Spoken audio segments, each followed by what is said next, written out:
Bhagalpur Lok Sabha seat भी बड़ा ही ऐतिहासिक लोकसभा सीट है। यहाँ के पुराने आंकड़े भी कुछ और कहते हैं, यहाँ के गणित कुछ और कहते हैं, यहाँ के जातीय समीकरण भी बड़ा अजीब है। और यहाँ पे जो जीत कर लोकसभा सीट से जाता है वो एक बार नहीं बार बार जाता है।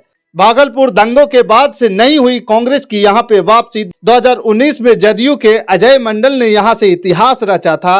भागलपुर लोकसभा सीट कभी कांग्रेस का मजबूत गढ़ माना जाता था, लेकिन 1989 के दंगों के बाद से यहाँ पर कांग्रेस एक बार भी जीत नहीं दर्ज कर पाई है। नमस्कार, मैं हूँ पवन चंचल और आप देख रहे हैं जन जोश के साथ लोकसभा चुनावी यात्रा।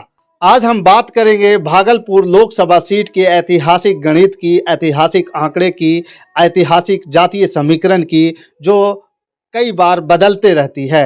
बिहार की राजधानी पटना से करीब 250 किलोमीटर दूर बसे भागलपुर को बिहार की रेशम नगरी भी कहा जाता है।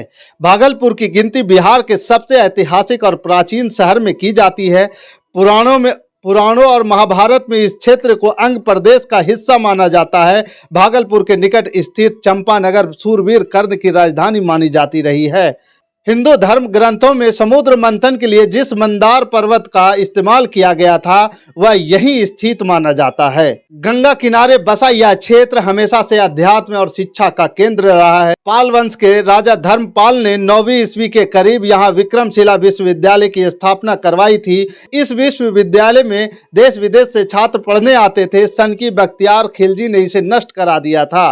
मुगल कालीन इतिहास में भी इस स्थल का जिक्र मिलता है। अफगानी विद्रोह को कुचलने हेतु मुगल सेनापति मान सिंह ने यहीं पर अपना अस्थायी सैनिक छावनी बनवाई थी। अब हम बात करते हैं इसके चुनावी इतिहास के बारे में। 1952 के लोकसभा चुनाव में भागलपुर पूर्णिया लोकसभा क्षेत्र में आता था। बाद में परिसीमन में दोनों के इलाके अलग अलग हो गए। 1957 में इस सीट पर पहली बार चुनाव हुए थे। इस क्षेत्र की जनता की खासियत यह है कि जिसे भी चुनती है उसे कई बार मौका देती है। 1977 को छोड़ दे तो 1957 से लेकर 84 तक इस सीट पर कांग्रेस का राज रहा और पूर्व सीएम भगवत झा 5 बार लोकसभा पहुंचे। 1977 में जनता पार्टी के रामजी सिंह ने उन्हें हराया था। 1989 में हुए दंगे के बाद से कांग्रेस बैकफुट पर चली गई और इसके बाद एक भी चुनाव कांग्रेस नहीं जीत पाई। 1989 से 1996 तक इस सीट पर जनता दल के चुनचुन प्रसाद यादव सांसद रहे।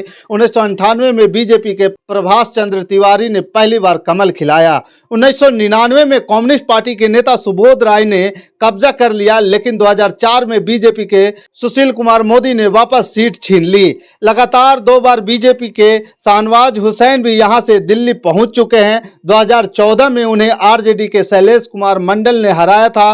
2019 में बीजेपी गठबंधन में यह सीट जदयू के खाते में गई और जदयू के अजय मंडल ने रिकॉर्ड मतों से जीत हासिल की थी।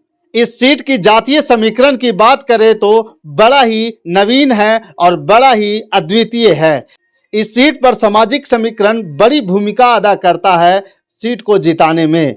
राजनीतिक दलों से मिले आंकड़े के अनुसार यहाँ मुस्लिम करीब 3.5 लाख, यादव 3 लाख, वहीं गंगोता 2 लाख, वैश्य 1.5 लाख, स्वर्ण 2.5 लाख, कुशवाहा और कुर्मी 1.5 लाख के करीब हैं। अति पिछड़ा और महादलित मतदाताओं की संख्या भी करीब 3 लाख है। यादव मुस्लिम गठजोड़ के बाद आरजेडी को सिर्फ एक बार ही यहां से सफलता मिल पाई है, बाकी बार यहां पे माथी खाई है। या साफ शब्दों में कहें, इस भागलपुर लोकसभा सीट में कई बार एमवाई समीकरण फेल साबित हुआ है। अब देखना यह है कि 2024 लोकसभा चुनाव में यहाँ से आरजेडी बाजी मारेगी, इनका एमवाई समीकरण काम करेगा या फिर से यह सीट बीजेपी के खाते में चली जाएगी।